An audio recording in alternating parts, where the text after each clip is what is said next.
सदाशिवलिङ्गं कनकमहामणिभूषितलिङ्गं फणिपतिवेष्टितशोभितलिङ्गं दक्षसुयज्ञविनाशनलिङ्गं तत्प्रणमामि सदाशिवलिङ्गं कुङ्कुमचन्दनलेपितलिङ्गं पङ्कजहारसुशोभितलिङ्गं सञ्चितपापविनाशनलिङ्गं तत्प्रणमामि सदाशिवलिङ्गं देवगणार्चितसेवितलिङ्गं भावैर्भक्तिभिरेव च लिङ्गं दिनकरकोटिप्रभाकरलिङ्गं तत्प्रणमामि सदाशिवलिङ्गम्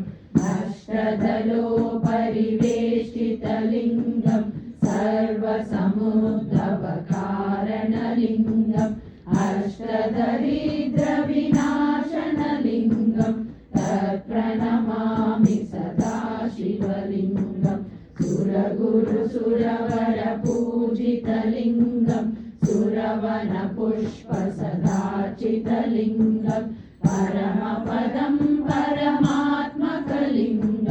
तत्प्रणमामि सदाशिवलिङ्गम् लिङ्गाष्टकमिदं पुण्यं यः पठेत् शिवसन्निधौ शिवलोकमवाप्नोति शिवेन सह मोदते।